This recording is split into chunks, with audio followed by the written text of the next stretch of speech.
Hello guys, welcome to study note. तो आज का हमारा टॉपिक है रिलीजिंग स्टिमुलाई। इसका सिनॉप्सिस है introduction, definition, types of releasing stimuli, mechanism of action, examples of releasing stimuli, importance of releasing stimuli, conclusion and lastly हम देखेंगे preference. इसका इंट्रोडक्शन है रिलीजिंग स्टिमुलाई वे सिग्नल से संकेत होते हैं जो किसी विशेष हार्मोन्स को रिलीज करने के लिए प्रेरित करते हैं। ये स्टिमुलाई शरीर के इंटरनल फिजियोलॉजिकल स्थिति या एक्सटर्नल इन्वायरमेंट कंडीशन पर डिपेंड करते हैं। इसका फंक्शन एंडोक्राइन ग्लैंड्स को कंट्रोल करना और होम्योस्टेसिस को बनाए रखना होता है। डेफिनेशन है इसका, रिलीजिंग स्टिमुलाई वे एक्सटर्नल या इंटरनल सिग्नल्स होते हैं जो कि एंडोक्राइन ग्लैंड को ट्रिगर करते हैं ताकि वे हार्मोन रिलीज कर सकें। तो यही है कि रिलीजिंग स्टिमुलाई मीन्स एक्सटर्नल और internal signals which triggers endocrine glands to release hormone.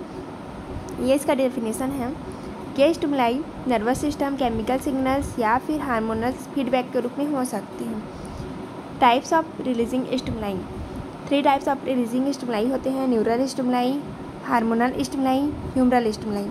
तो न्यूरल स्टिमुलाई वे स्टिमुलाई होते हैं जो नर्वस सिस्टम द्वारा स्टिमुलस प्राप्त करके हार्मोन रिलीज करते हैं।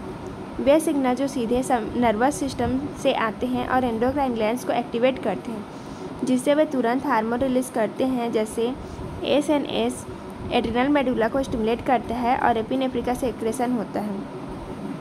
हार्मोनल स्टिमुलाई, इसमें एक एंडोक्राइन ग्लैंड द्वारा सेक्रेट हार्मोन दूसरी एंडोक्राइन ग्लैंड को स्टिमुलेट करता है ताकि वे अपना हार्मोन रिलीज करे। और हाइपोथैलेमस से निकालने वाला, जैसे कि हम देखते हैं कि हाइपोथैलेमस से जो टीआरएच एंटीरियर पिट्यूटरी को स्टिमुलेट करके टीएसएच रिलीज करता है।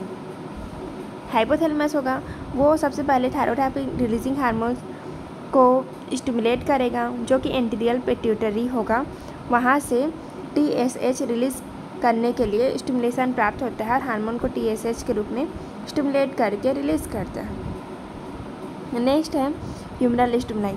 ये सिग्नल्स तब काम करता है जब ब्लड में किसी स्पेसिफिक सब्सटेंस जैसे आयन या न्यूट्रिएंट्स का लेवल चेंज होता है, जैसे कि ग्लूकोज चेंज होगा तब ये कार्य करेगा। ह्यूमरल का अर्थात होता है ब्लड स्ट्रीम में जो भी स्टिमुलाई पाए जाएंगे वो ह्यूमरल स्टिमुलाई होंगे। ह्यूमर का अर्थ होता है लिक्विड होता है, ठीक है। ये चेंज एंडोक्राइन ग्लैंड्स को सिग्नल्स देता है कि वह हार्मोन रिलीज करे, जैसे ब्लड ग्लूकोज को लेवल इंक्रीज होने पर पैनक्रियाज इंसुलिन सेक्रेशन करता है। मैकेनिज्म ऑफ एक्शन देखेंगे इसका, इसमें है detection, signal cascade, target action और फीडबैक मैकेनिज्म। तो पहला है डिटेक्शन। ये रिलीजिंग स्टिमुलाई को सबसे पहले स्पेसिफिक रिसेप्टर द्वारा डिटेक्ट किया जाता है जो ये रिकॉग्नाइज करता है कि इंटरनल या एक्सटर्नल चेंज हुआ है। इसके बाद नेक्स्ट है सिग्नल कैस्केड। स्टिमुलाई डिटेक्ट होने के बाद ये सिग्नल एंडोक्राइन सिस्टम को भेजा जाता है जिससे संबंधित एंडोक्राइन ग्लैंड एक्टिवेट होता है और वह इम्पॉर्टेंट हार्मोन को सेक्रेशन को स्टार्ट करता है। नेक्स्ट है टारगेट सेल एक्शन। तो हार्मोन सेक्रेशन के बाद उसका इफेक्ट टारगेट सेल ऑर्गन्स या टिश्यू पर पड़ता है जिससे बॉडी का इंटरनल बैलेंस बना रहे। नेक्स्ट है फीडबैक मैकेनिज्म। यह पूरा प्रोसेस फीडबैक मैकेनिज्म द्वारा कंट्रोल किया जाता है जिसमें नेगेटिव फीडबैक ज़्यादातर होती है जो कि सेक्रेशन को बंद कर देता है जब भी ज़रूरत हो उसके अकॉर्डिंग। कभी कभी पोजीशन फीडबैक मतलब पॉजिटिव फीडबैक भी देखा जाता है, जैसे कि कुछ स्पेसिफिक फिजियोलॉजिकल प्रोसेस में जहाँ हार्मोन सेक्रेशन तब तक चलता है जब तक प्रोसेस पूरा नहीं हो जाए। तो इसका स्टेप्स क्या क्या है एक बार समराइज़ कर लेते हैं। डिटेक्शन, सबसे पहले कोई भी हार्मोन होगा वो सिग्नल को डिटेक्ट करेगा। रिलीजिंग स्टिमुलाई जो होगा वो हार्मोन को रिलीज़ करने के लिए सबसे पहले सिग्नल को डिटेक्ट करेगा। उसके बाद सिग्नल कैस्केड होगा, सिग्नल डिटेक्ट करके उसको टारगेट सेल तक भेजा जाएगा ताकि सिग्नल वहाँ पे मिले और जिससे हार्मोन रिलीज स्टार्ट हो। नेक्स्ट है टारगेट एक्शन। टारगेट एक्शन वे एक्शन होते हैं जहाँ पे टारगेट सेल्स अपना एक्शन इनिशिएट करते हैं।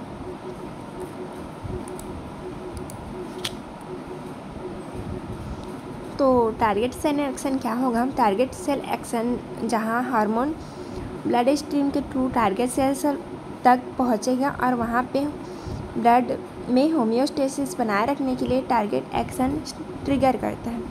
नेक्स्ट है फीडबैक मैकेनिज्म। फीडबैक मैकेनिज्म में नेगेटिव मैकेनिज्म होता है जो किसी भी हार्मोन के अधिकता या कमी होने पर उसे कंट्रोल करने का कार्य करता है।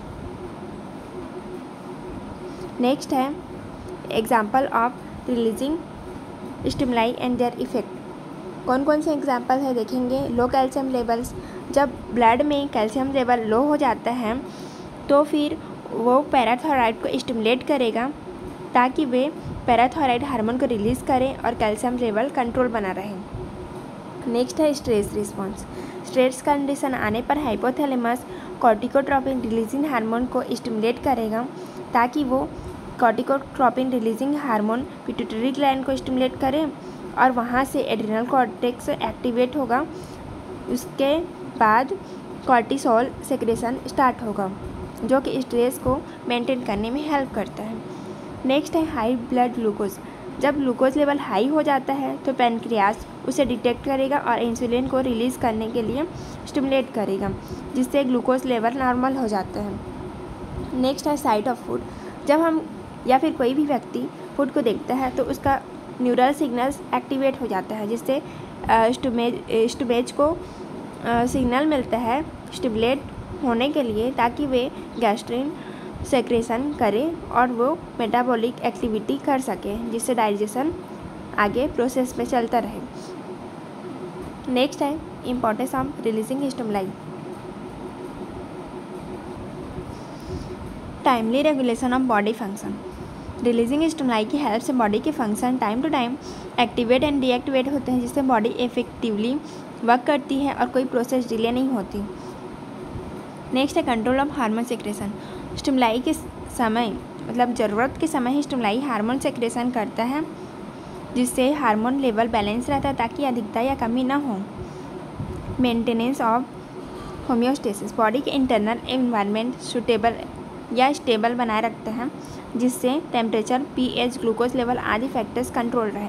जैसे कि ग्लूकोज लेवल अगर बढ़ेगा बॉडी में, ब्लड में ग्लूकोज लेवल बढ़ेगा तो स्टिमुलर हार्मोनल या ह्यूमरल स्टिमुलाई होगा, वो इंडिकेट करेगा बॉडी को कि वो ग्लूकोज लेवल को कम करें। इससे क्या होगा, नेगेटिव फीडबैक मैकेनिज्म जाएगा और इंसुलिन प्रोडक्शन बढ़ेगा और ग्लूकोज लेवल कम हो जाएगा।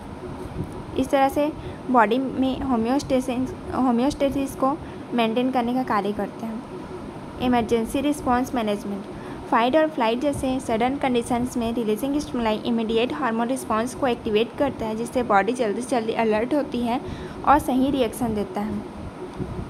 इमरजेंसी रिस्पांस में भी मैनेज करने का कार्य करता है फाइट और फ्लाइट हार्मोन, जैसे कि एड्रिनल कॉर्टेक्स के ऐसे एड्रिनलिन हार्मोन निकलता है जिससे हम फाइट और फ्लाइट रिस्पांस देते हैं। नेक्स्ट है conclusion. Releasing stimuli endocrine system का एक एसेंशियल हिस्सा है जो सिग्नल्स को सुनिश्चित करता है कि हार्मोन सही समय और सही मात्रा में रिलीज़ करे और बॉडी का इंटरनल एनवायरनमेंट स्टेबल बना रहे।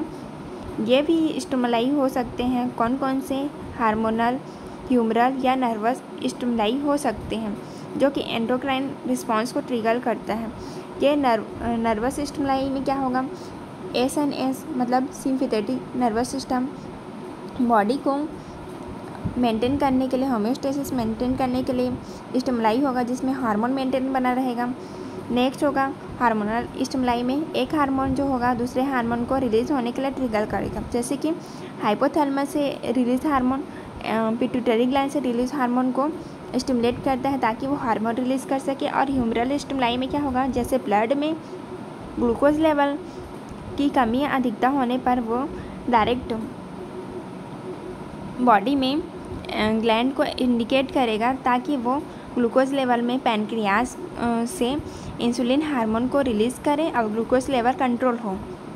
नेक्स्ट है last reference, general comparative endocrinology EJW Barrington, text book of endocrinology RS Williams, Hartley, Negi, Bentley, WB साउंडर। Thank you for watching.